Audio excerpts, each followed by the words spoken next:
आजच्या व्लॉगचा आपला विषय आहे माझ्या मामाचं गाव।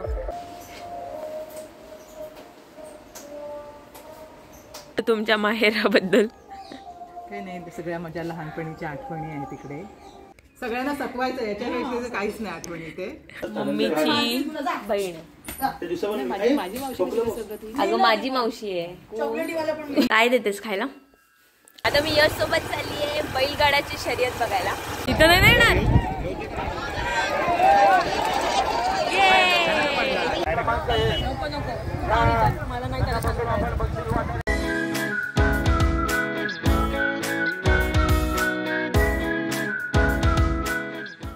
Good morning Alibag.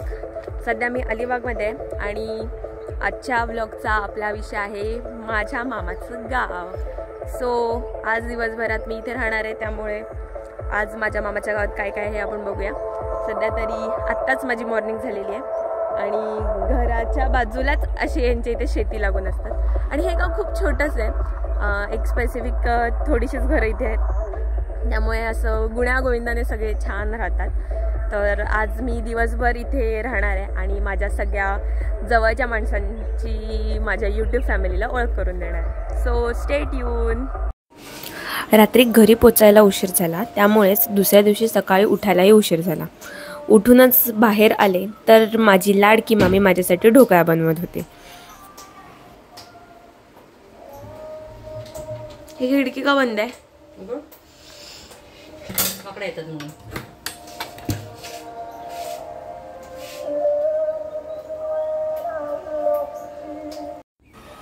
कोपरोली रायगड जिल्ह्यातील अलिबाग तालुक्यातील मांडवा शेजारी असणारं छोटंसं गाव म्हणजेच माझं आजोळा।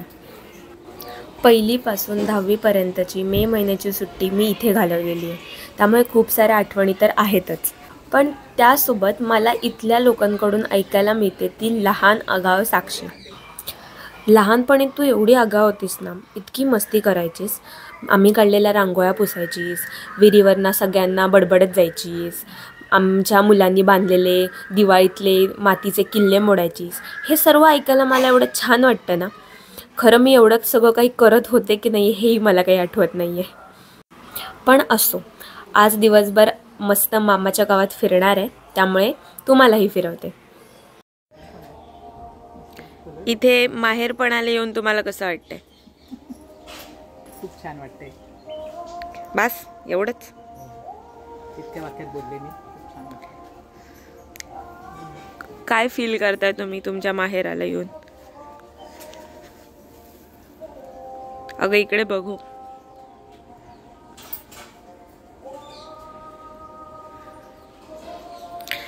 काय सांगाल 2 शब्द तुमच्या माहेराबद्दल?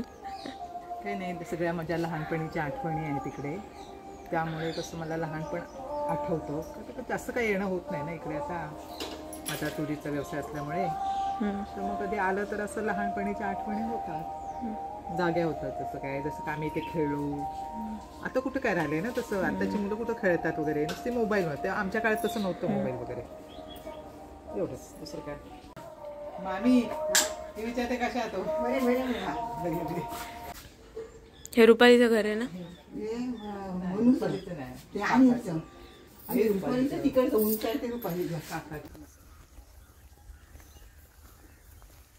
माझी अजून अंघोळ नाही झाली तरी पण मम्मीला गाव दाखवत। हा, ही आहे रुपालीची बाग।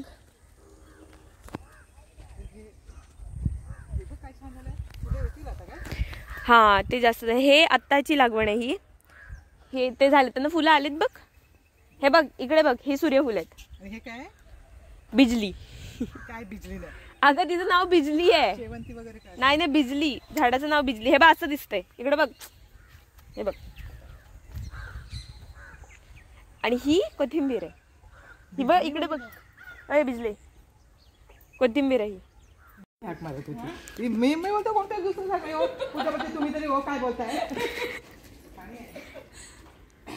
का पोहायला जायचंय मम्मा तुला? मम्मा या विहिरीवर तुझ्या काय आठवणी आहेत सांग बघूया। माझ्या आहेत आठवणी। रांगोळ्या पुसाच्या आणि दुसरे काय सगळ्यांना सपवायचं, याच्यापेक्षा काहीच नाही आठवणी ते. एवढं करायचीस लहानपणी तू तू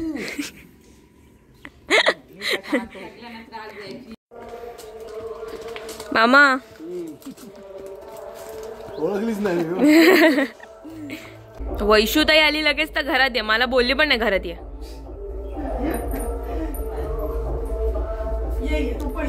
शिवी नाही आली, शिवी आली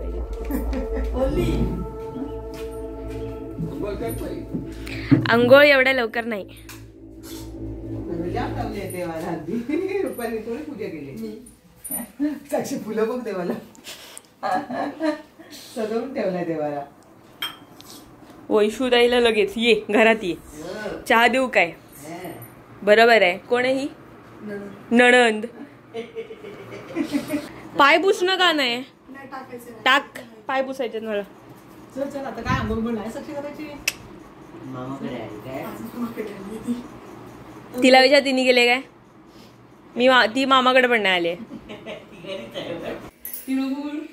कडू झालाय तोंड मला सगळा.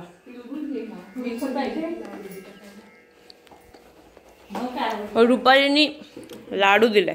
ही मम्मीच्या मामांची मुलगी, ती आता मम्मी आली आहे माहेरपणाला म्हणून ती तिला भेटायला आली आहे. मग त्यांच्या गप्पा गोष्टी झाल्यात.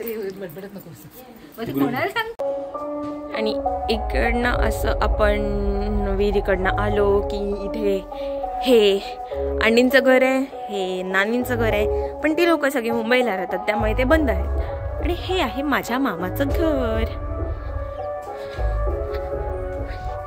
आणि आता चालू आहे केर कचरा. तुझं आवरलं? झाली अंघोळ?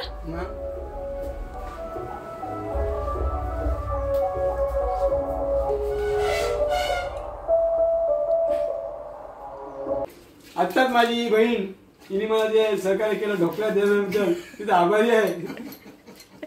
आणि आज ती मला चायनीज देत आहे. मी काही देणार नाही, तू देणार आहेस. ग बस. आणि दुसरी बहीण तिकडे उठलेली आहे, झोपलेली आहे. जेवण झालेलं आहे आपलं. आणि जेवण झाल्यावर एक 10-15 मिनिटाची स्नॅप घेतली आहे. आता फ्रेश झालेलं आहे. आता मी यश सोबत चालली आहे बैलगाड्याची शर्यत बघायला. म्हणजे मला तर काय असं पर्सनल इंटरेस्ट आहे नाही, पण एक नवीन एक्सपिरियन्स घेऊया म्हणून चाललो आहे. So stay tune guys. ते विन झालेले आहेत का तिकडे, ते गुलाबी कलरचे?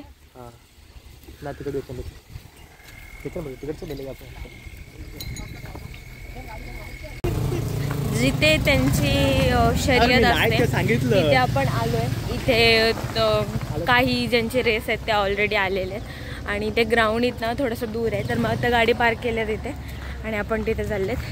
माझ्या भावाचे मित्रमैत्रिणी येणार आहेत, त्याच्यासाठी आम्ही वाट बघतोय. मग हां, ते रेसेस सुरू झालेले आहेत बहुतेक. जाऊन बघूया आपण आता. भाई साहब, यश केवढे आहेत? अजून आहेत? चल चल.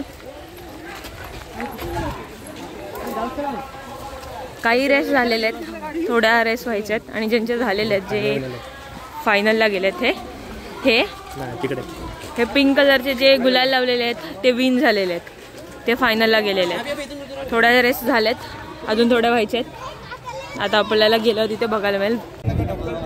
ही जी सगळी गर्दी दिसते ही त्या शर्यती बघण्यासाठी चाललेले आहेत. आणि कुठं आहेस? फायनल व्हायची आहेत अजून. आधीचे जे सामने चालू आहेत त्यासाठी एवढी गर्दी झालेली आहे. आता आम्ही एक सेफ जागा मिळतो जिथनं छान मला दिसेल, पण प्रचंड गर्दी आहे, प्रचंड. एवढ्या गर्दीत मला कोण कसं दिसणार? एवढे वेगवेगळे असे मस्त मस्त खूप उंच असे बैल आहेत, प्रत्येक वेगवेगळ्या जातींचे. त्यावर त्यांच्यासोबत नंतर फोटो पण काढता येतील. त्यामुळे आपण एक सेफ साईड बघतो जिथून आपल्याला दिसेल. पूर्वी दिव्यागर बीचला खूप साऱ्या बैलगाड्यांच्या शर्यती होत होत्या, पण नंतर मग ते प्राण्यांना त्रास वगैरे होतो तेव्हा ते बंद करण्यात आल्या. पण नंतर बैलगाड्या शर्यतप्रेमी एवढे जास्त आहेत त्यामुळे ते आत्ताच रिसेंटली सुरू केले आहेत. मला काही पर्सनल इंटरेस्ट नाही आहे आणि हे मी आयोजित केलेलं नाही आहे. एक नवीन एक्सपिरियन्स मिळेल म्हणून मी बघायला आले आहे. पहिल्यांदाच बैलगाडी शर्यत बघायला आल्यामुळे सगळीकडे फक्त गर्दी दिसत होती आणि नक्की काय चाललंय हे कळतच नव्हतं. त्यातच ते बैलगाड्या वेगळ्याच दिशेने फिरत होत्या, काही लोक इंज्युअर्ड होत होती, काहीच समजत नव्हतं. मी माझ्या मामाच्या मुलासोबत बैलगाड्या शर्यत बघायला गेले होते आणि त्याच्यासोबत त्याचा एक मित्रही आला होता. तो मला सांगत होता की एका गटामध्ये 5 ते 6 बैलगाड्या असतात आणि मग ते गटागटांचे शर्यत लावून झाले की त्यामधील जो फर्स्ट येतो त्याला त्यांची फायनल खेळवली जाते. ती पहिली गाडी कुठे झाली मग सर्व ही पण पहिली गाडी गेली हीच रे तिसरी आली गाडी काय अरे हीच गाडी आहे थांबली तिथं कधी गेली पुढं छोटू गाडी सोड दे. आणि हाच तो आगाऊ प्राणी.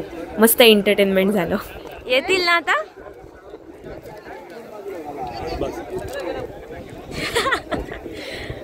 आता किती गट होते? 32 गट होते. एका गटामध्ये 5 ते 6 बैलगाड्या असतात. मग ते आता गट झालेले आहेत, त्यांची प्रत्येकाची रेस लावून झालेली आहे, शर्यत लावून झाली आहे. आता फायनल राहिलेली आहे. फायनली रेस झाल्या त्यानंतर त्यांचं बक्षीस वितरण वगैरे होतं आणि प्रचंड गर्दी झालेली. शर्यत संपल्यामुळे सगळेच रिटर्न जायला निघाले होते.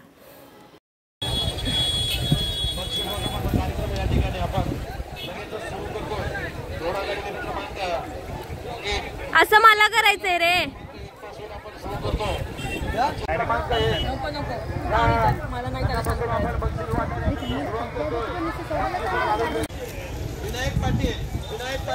मला भीती वाटते. अरे काय नाही करणार फक्त धरून. आणि मगाचपासून जे शर्यती चालल्या होत्या त्यांची विनर आहेत हे गाडीचे बैल. आणि अशा प्रकारे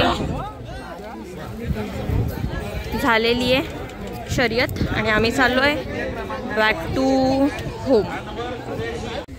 हे जे बैल आहेत ना ते आपापल्या घरी जातात, अशा टेम्पोमध्ये जातात. त्यांना चालवत त्यांच्या घरी नाही घेऊन जात कारण का ते ऑलरेडी रेस करून दमलेले असतात.